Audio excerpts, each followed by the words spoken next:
had discussed? Anyone?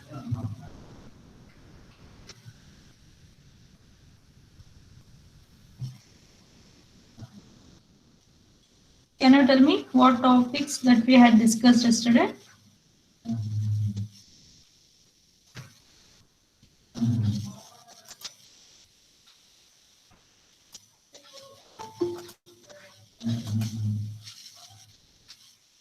So yesterday we had discussed how to use a application analysis with respect to use case and a sequence diagram for our ATM case study, and we had I had also discussed on a diagrams where we are using a user interface. With the help of a user interface, how an application can be useful to the end user.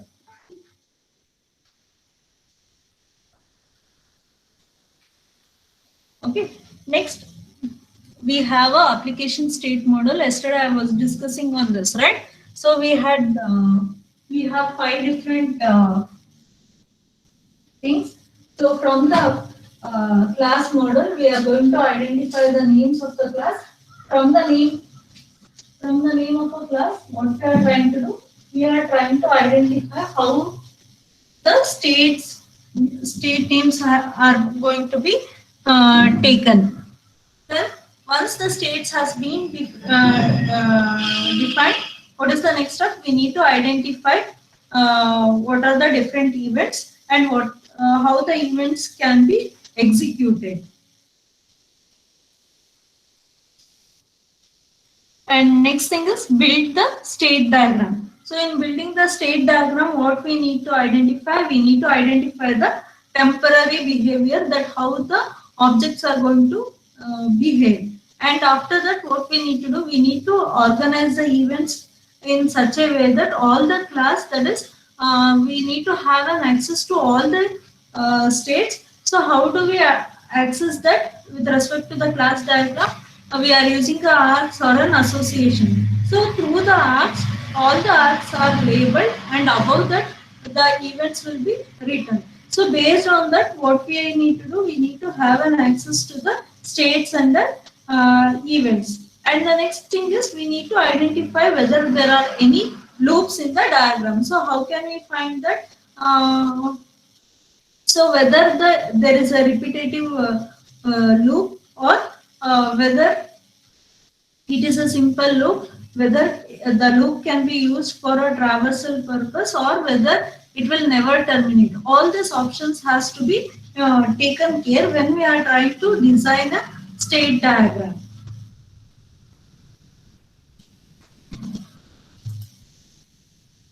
Okay, just a second. We shall discuss with the example here. So in this example, what we have written, we have written this diagrams will tell us about how the session can be controlled. Okay, so here what we have a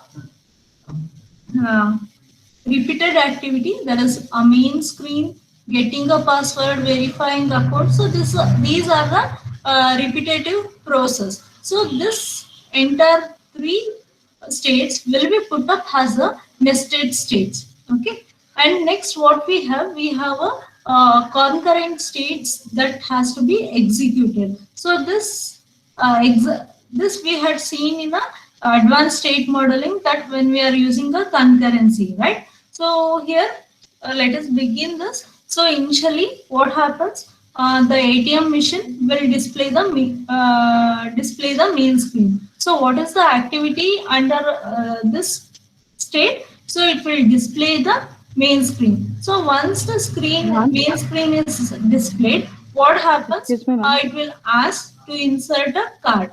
And here in a square bracket, you can see that it is a guarded condition that we are trying to use. That means if there is any issue with the card, then what happens? It will initialize the count equal to 0, and it will go to the next state, that is getting the password. What is the activity? It will request for the password from the user. So once it displays the request for the password, So what happens? It will move for a verification of the account when the password is entered into the system. Now what happens? Verifying account is a state. So what? Excuse me, ma'am. Yes, Rashmi. Ma'am, class Yes. will accept my Yes, yes. They are waiting, ma'am. Okay, I have accepted.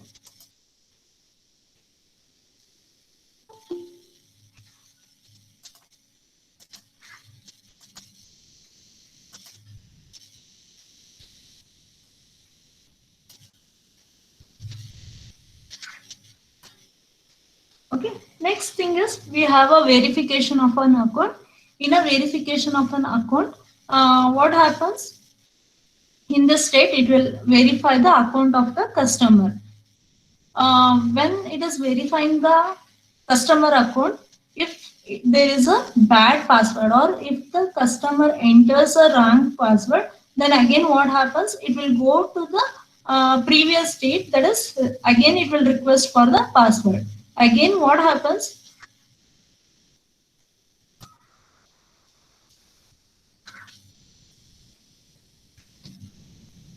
The user is going to enter the password. Again it will verify. If it is bad password, again it will count. Again it will request for the password. So now what happens? If it reaches the count equal to n, so maximum attempts is if it is 3. So after the third attempt, so what happens? It will display the message as a problem with the card. So here what activity it will execute? It will execute the error message. So what is that error message? That is, it seems that bad password. Okay, if the count is greater than 0, then what happens? The card has to be ejected from the machine. Or else what happens?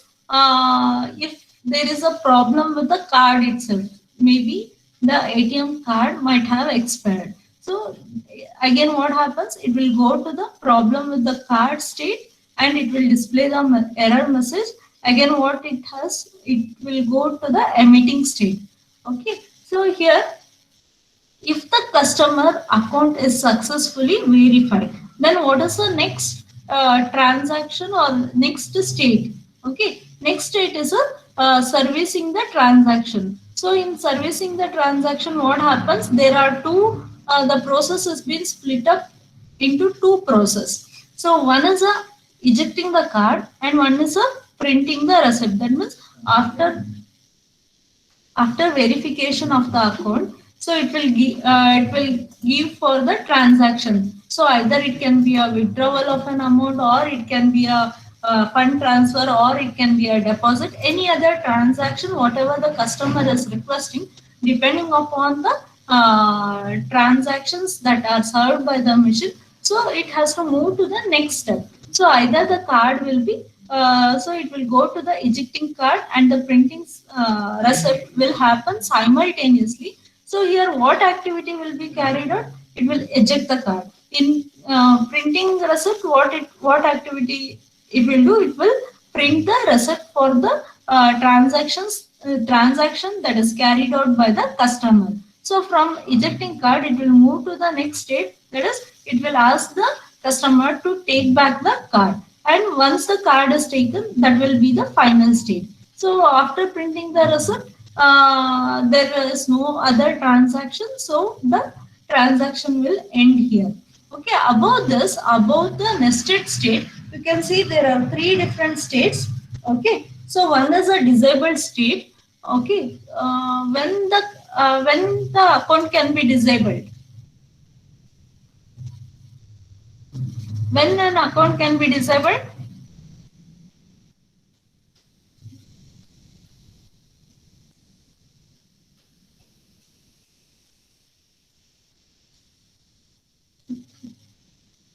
Yes, Winnie. Winnie, are you there? Yes, ma'am. Yes. Now answer to my question. When the account Ma'am, can I be joined disabled. just now. It's okay. I'm explaining the case study. No, from 2, 3 class we are discussing ATM case study. What you know, you can answer. Okay.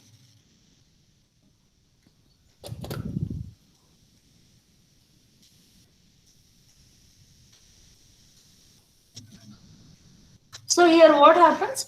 The ATM card can be disabled due to the expiry of the card, right? So in that case, what happens? Either the communication can be down or the customer might not have inserted a card. Okay, those are the possibilities for the disabled. Next thing is taking the card is a one particular state, and this state will be taken once the transaction is completed, or if there is a communication done and the card is being inserted into the system. Then what happens? If no transactions can be performed by the customer due to the communication fail, okay, then it will ask the customer to take back the card. So this is how the session controller for ATM system it is going to work. So this is how we need to build a state model for a ATM case study. And next, one more state diagram is there. So this state diagram illustrate for a transaction controller. Okay. So here what happens? Again, it is being taken as a nested state. In a nested state, what happens? We have a main screen. We have a main screen. In a main screen, what we have a do or a display command. So it is going to display all the commands. So what are the different commands that are there in a main screen? So one again it is a nested states. So all these different options must be applied in a nested. That is what we call it as a looping, right? So I told we are using the looping of states, right? So either it can be looping or without looping, or we need to identify whether within a looping itself there is a termination or without termination. That has to be identified. So within a nested state, what we have a different state. One is a withdrawal, deposit, transfer, and query.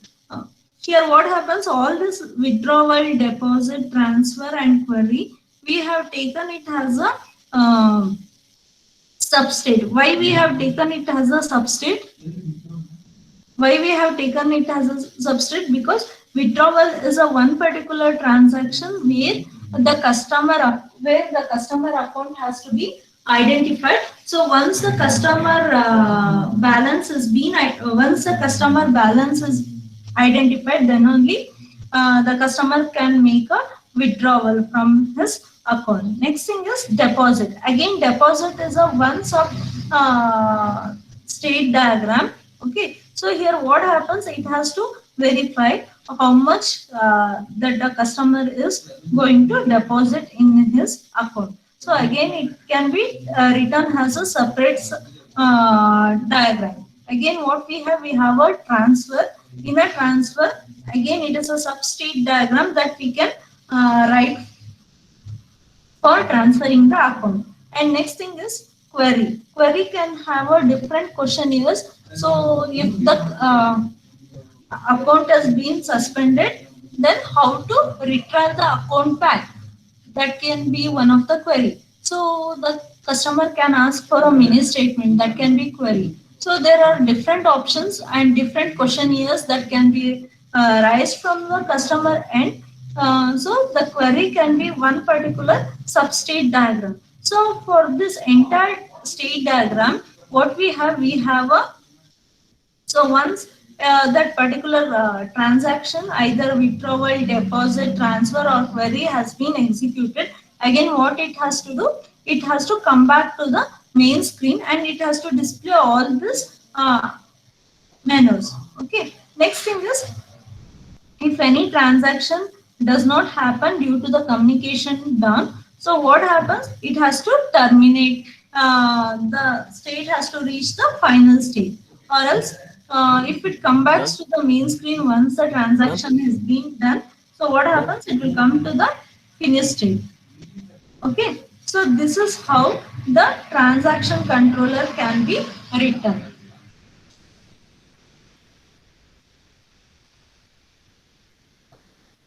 So the next state diagram that we are having is a transfer. Say for example, there are two different person. Okay, say let us take an example.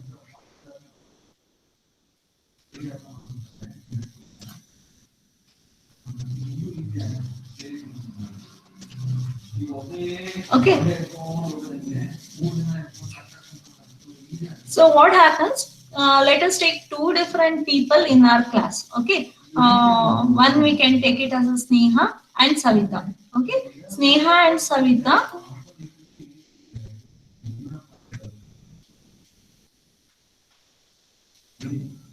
Okay. Let us assume Sneha want to transfer some fund to Savita. Then how this fund transfer is going to happen within a system? So that what are the different states can be considered. What are the activities that are going to be executed within that particular state, and what are the different life cycle of an object that we shall see here. So the first, it will be in an initial state. Okay, what happens from the initial state? It will go to the getting amount. Once the getting amount state is acquired, what happens? It will query the amount. That is how much amount has to be transferred. Okay. So once the customer is going to enter the amount, okay. So what happens? It will identify the source of an account. That is when the transaction happens. So there are two customers. Okay. So one is the source and one is the destination. So from the source account, the amount has to be considered and it has to be credited to the destination. That is the end customer. So how that can be done? It will go to the query source amount. So whatever the amount that the customer is requested to transmit the amount to the other person. So whether there are sufficient amount is available in his account, in his or her account. So once the amount is being entered, what happens? It will ask for the targeted account. So for whom the amount has to be, transferred. So that account query it will ask. That is the amount which has to be credited. So the creditor's account has to be entered. So once the customer enters the account number, targeted account number, what happens? It will perform the transfer. So after performing the transfer, so what happens? There are two different states that can happen. So one is okay. That means if there is no other problem with the account, if the account or any other details are okay, then what happens? It will make a good transfer and it will display the confirmation and it will generate a receipt. If it is not okay with the account or a transfer of an amount, then what happens? It will go to the bad transfer and it has to raise the complaint. That is the amount, the account number may be invalid or the account may be closed. The account whatever the account number that the customer has entered, it may be a wrong account. So the number of digits may be wrong. So in that case, what happens? It will go to the bad transfer and the complaint has to be generated. So this is how it is going to happen. And next thing is we need to check against the class model. So how do we check against the class model? We need to ensure that whether the domain analysis is and the application analysis both are consistent. So to do that, what we are identifying, we are ensuring that how concurrently the account can be accessed. So what are the different controls that are being considered to access an account? All these details has to be identified. And next thing is checking against the interaction model. How do we check the interaction model? Already we have developed the class model and the state model. With respect to the interaction model, what we need to identify, we need to simulate the behavior. That is, when we are before writing a sequence diagram, what we are trying to do, we are writing the scenarios. So through the scenarios, we need to observe the behavior and we need to verify all this behavior along with the state diagrams which give rise to the correct behavior. So if any error is discovered while modeling, then what we need to do, we need to correct the scenarios. So first we need to correct the scenarios, then we need to move forward. So this is how we are trying to check against the model. And the next thing is adding the operations. Okay, while adding the operations, we need to add the operations from, we can add the operations from the class model, from the use case model. Okay, say for example, we have taken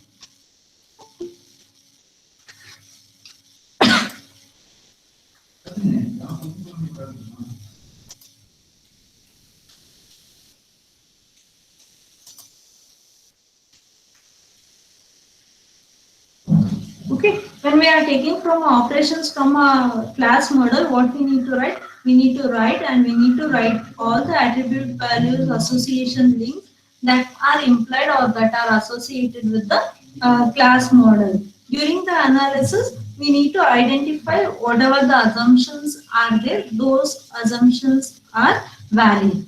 And the next thing is operations from the use case. When we are trying to take operations from the use case, that is the interaction model, we need to identify what are the different activities does it lead, what are the different use case activities it will lead. That has to be observed from the use cases. Okay, here we have some of the example that how we are taking a list of operations for a shopping list is an example. So the first thing is account.close is one of the operation.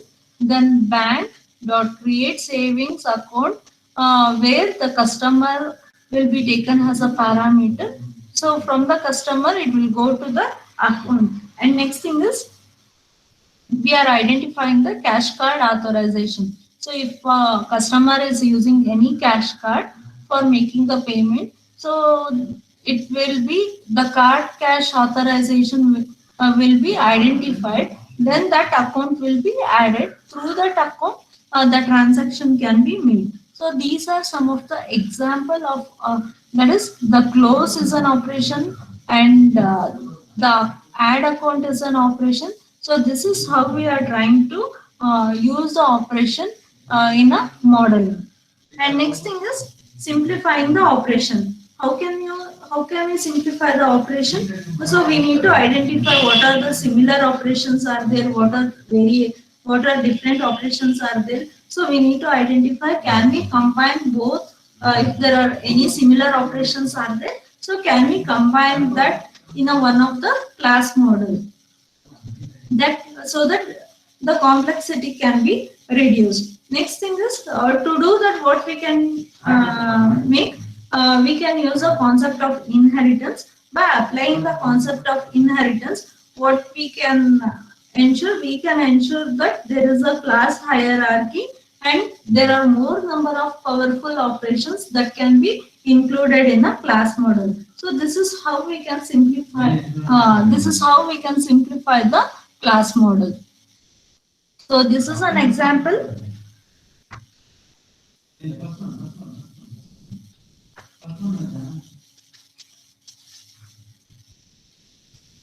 So this is a diagram of ATM domain class model with the operation. Okay, here what we have, you can see there is an entry station. So from the entry station, it is being generalized into two different classes. One is the ATM class and one is the cashier station. In ATM class, we have a attribute called as a cash on hand and verify the cash card. Okay, so the verify cash card is an operation. Next, the ATM class is associated with the bank consortium with the help of a station code as a qualifier attribute. So here what happens, here in a consortium, it has to verify the bank code is an operation. So how it will verify? Since this consortium is composed of different banks, and here bank code will be taken as a qualifier attribute to reduce the number of instances or to reduce the multiplicity. What we are using? We are using the qualifier attribute here. Next, since this consortium is composed of a different banks, in a bank class, what we have a name. Bank name has an attribute. Then the different operation, that is verify the password, create savings account, create checking account, and create cash card authorization. So these are the different operations that will be carried out by the bank. And this same bank class is associated with the other classes. Since the bank since the bank has a station code and it is associated with one of the ATM, it has to be connected to the cashier station. Then this bank employs a cashier, and that particular cashier has a name, and the same cashier is going to enter the cash transaction into the system. So this cashier transaction and remote transaction are being generalized by the transaction class, where this transaction class has a date and a time to specify the transaction.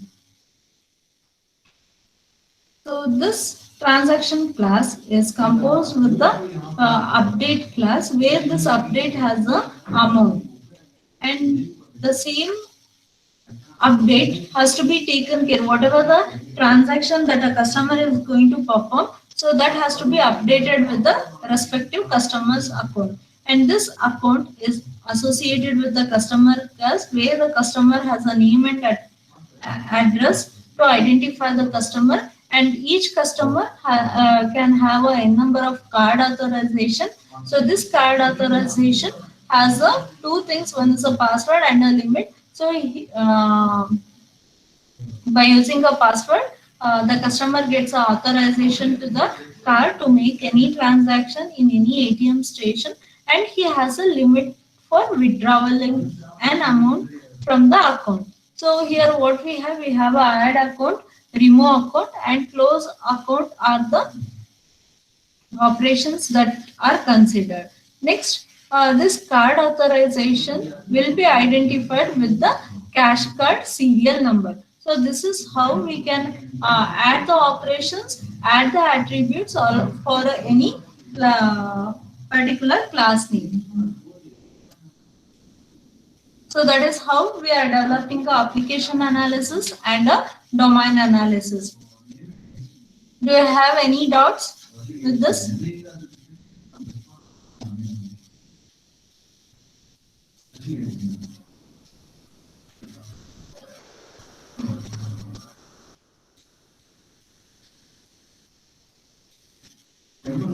Yes, any doubts? Anyone, can you unmute and speak?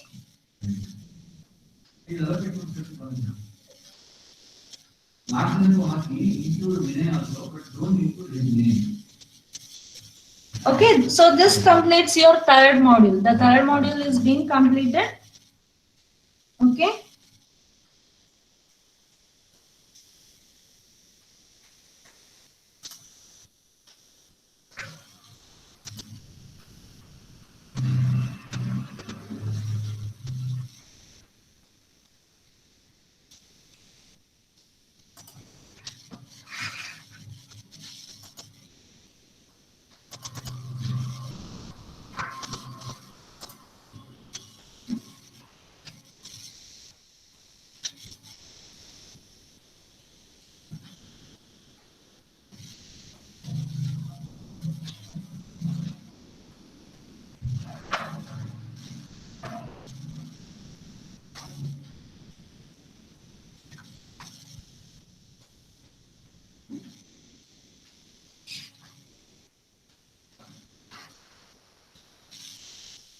Okay, next we have a module 4. In a module 4, we have a system design and a class design. So in a previous module, we have identified how we can analyze the system, how to collect the requirements, how to develop the model. Okay, here what we are identifying in a system design. To make a system design, we need to identify some of the concepts. That is, what are the different subsystem, how to implement the subsystem, how to allocate the system. Once the system is being allocated, how to manage the data. All these concepts will be taken care in a chapter 14. And in a chapter 15, we have a class design. With respect to the class design, how to bridge the gap between the classes, how to realize the use cases, what are the different algorithm, how to design a algorithm, and how to carry out the design optimization. So these are the concepts that can be discussed, that are discussed in a module 4. So in a system design, how to make a system design. So what are the approaches that we need to consider when we are trying to solve a particular problem. So when you are going to define a problem statement, what you are going to do, you are dealing with the different phases, right?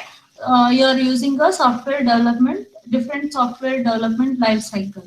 So either it can be a iterative model, or it can be agile method, or it can be a spiral model, or a waterfall model. There are different models that that can be taken care to develop a particular system using one of the SDLC life cycle.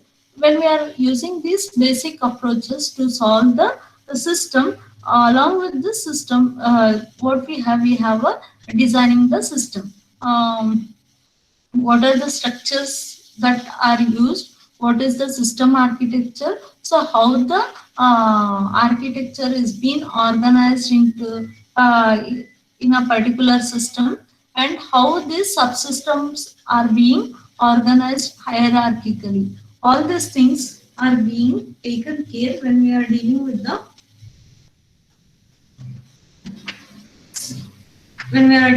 the system design.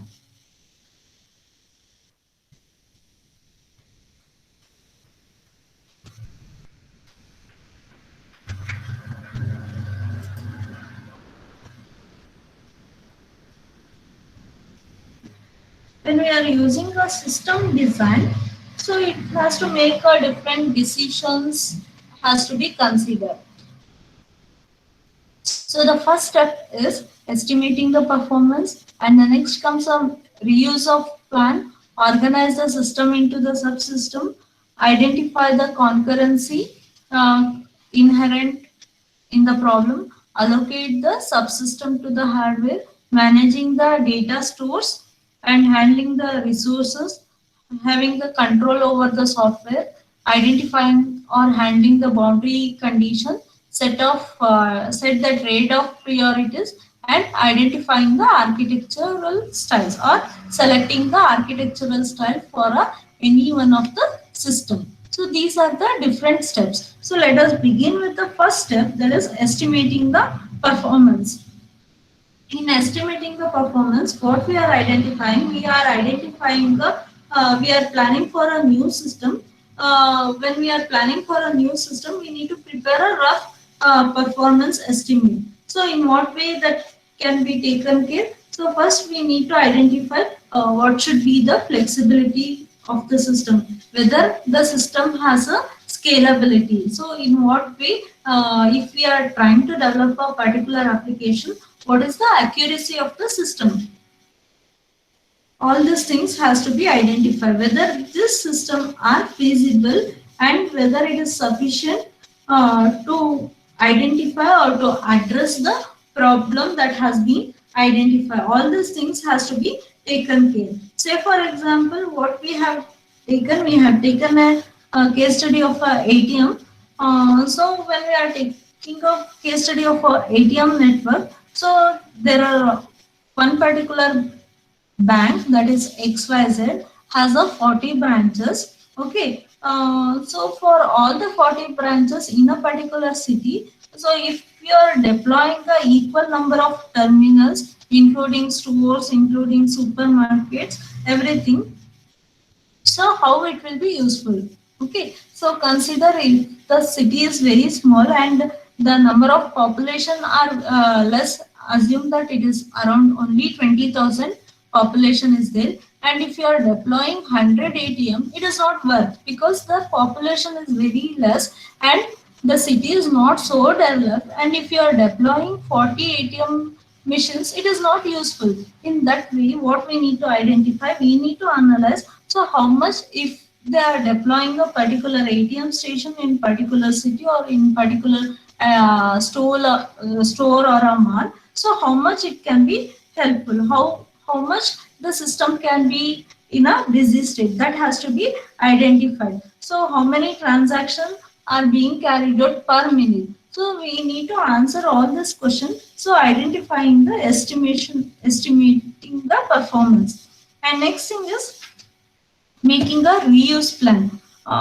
What do you mean by reuse?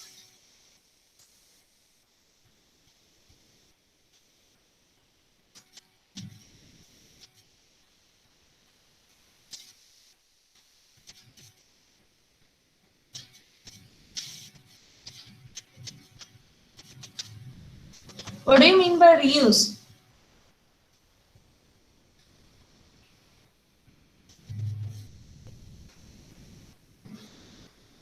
Ashok? Ashok?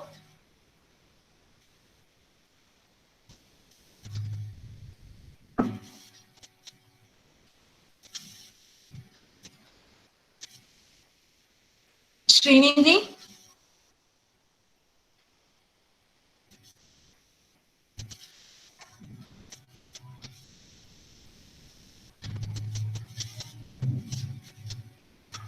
Okay, here what we are identifying, we are trying to identify reuser plan. That means if already the system is existing or if already the system is in a existing, so what we need to identify, we are using the object oriented technology. This object oriented technology will allow the developer to reuse the existing system.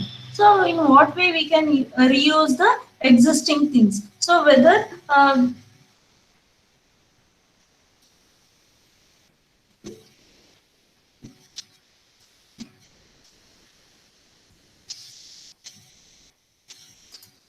I have shared the screen.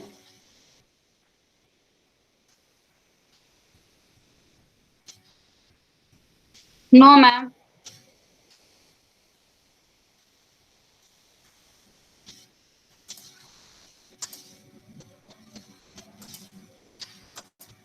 Now is it visible? Screen?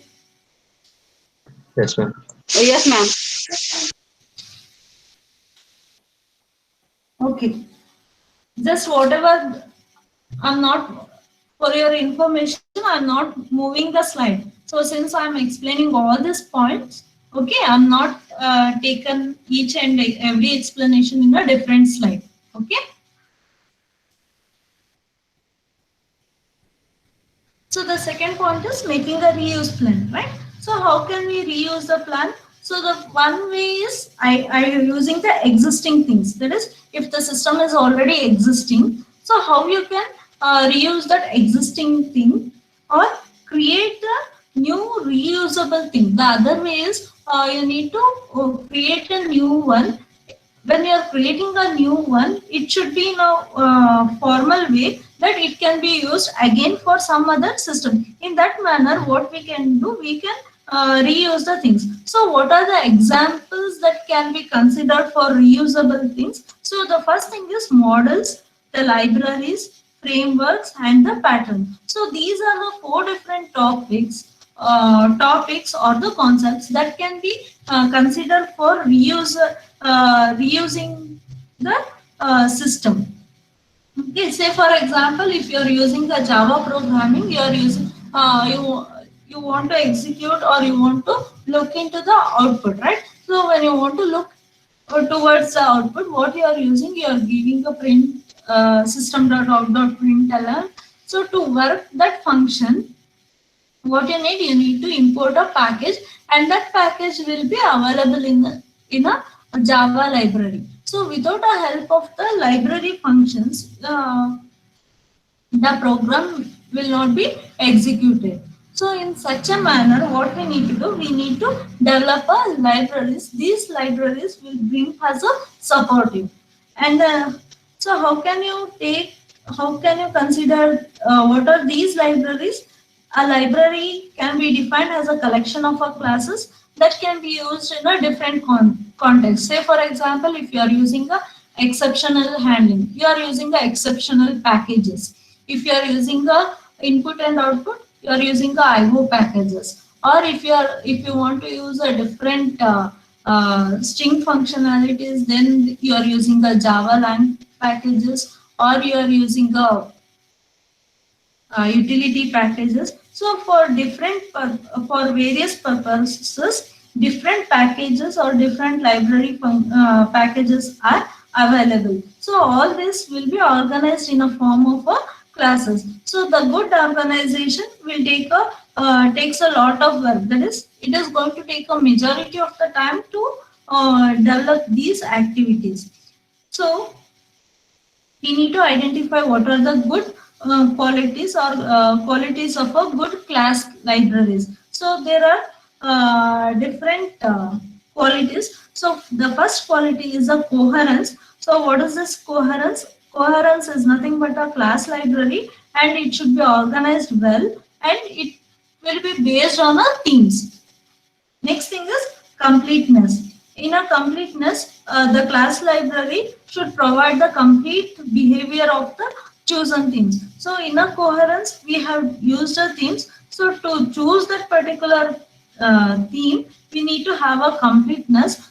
To have a completeness, what we are using the consistency. That is, to carry out a particular operation, whatever the names, operation name and arguments that you are passing, it should have a consistency across the program. And next thing is efficiency. So how can we achieve the efficiency by using a library? We are using a different implementation algorithm. Say for example, you have a sorting algorithm, right? Which is the best sorting algorithm? You have a different sorting algorithms, right? Quick sort, merge sort, selection sort, bubble sort. So we are identifying all this algorithm based on a efficiency. So either it can be a space efficiency or it can be a time efficiency. So depending upon the efficiency of the algorithm, we are trying to identify how the system achieves the efficiency. Next is the extensibility. For extensibility, what we need to identify, we need to identify the subclasses in a library class. So whatever the library classes that we are trying to include in an application, so whether those library classes are having any subclasses. So if it is having the subclasses, how the subclasses are useful in achieving the extensibility of a system. And next is a genericity. So to use this genericity, so it should have a parameterized class with the appropriate techniques. So these are the qualities that we need to have with the libraries. And when we are using these libraries, there can be a certain problem that can be faced by the developer or a user. So what are these problems? So the one is the argument validation. Okay. So what are these argument validation? Whatever the arguments that user is providing as a collection or an individual when it is entered. So it can be entered through the command interfaces. So all the arguments that has been entered, it should be checked. And the second thing is a responsive user interface has to be validated, and whether any interdependent group of arguments are there, that has to be observed. So this is how we need to validate the argument.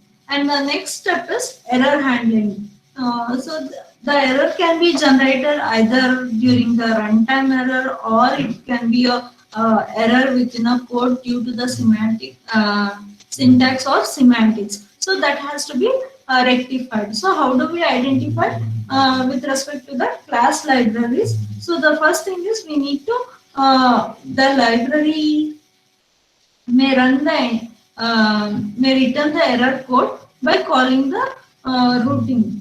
So we are using a, say for example, to identify the runtime error, what we are using, we are identifying purposefully where the error can be generated. So through the exceptional handling, we are trying to represent the error, and in a cache block we are trying to catch all the, we are dealing with all the errors. So that is how the error can be handled. And next thing is control paradigms. So in the control paradigms, there are two different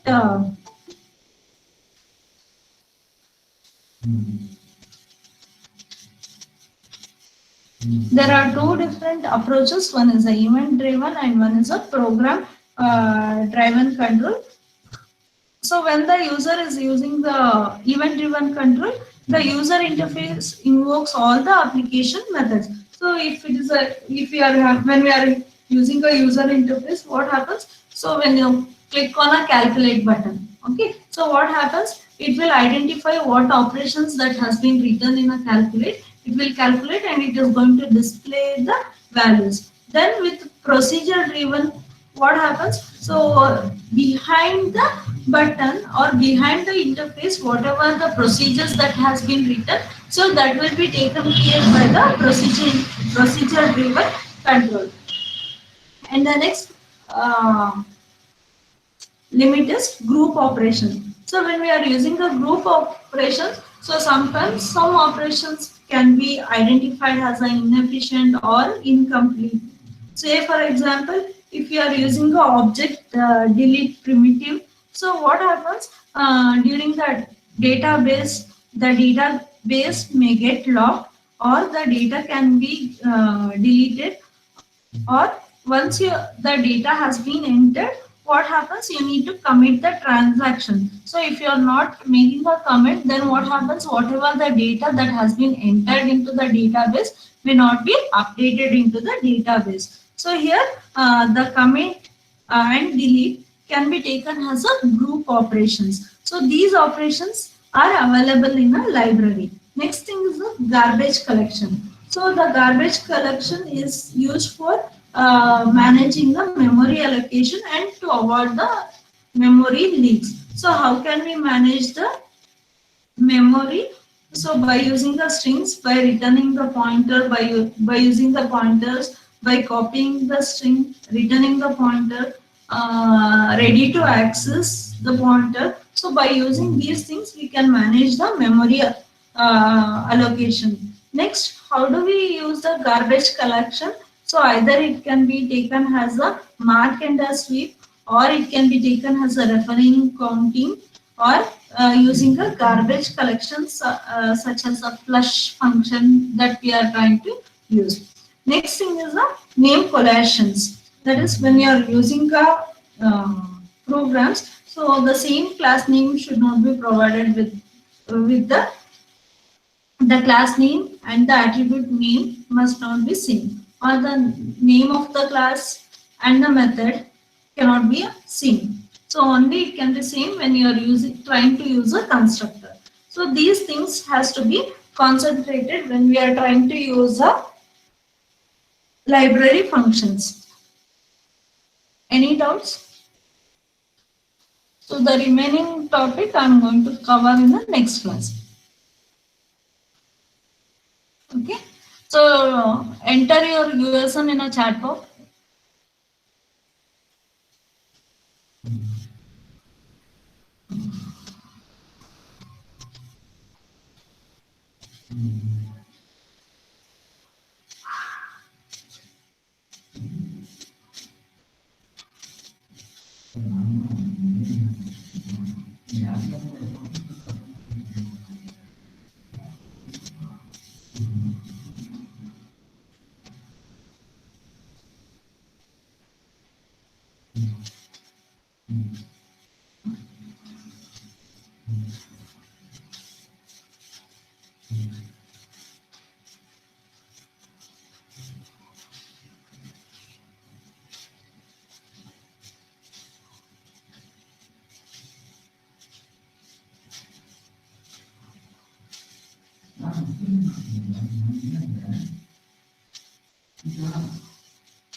Have everyone entered your rehearsal?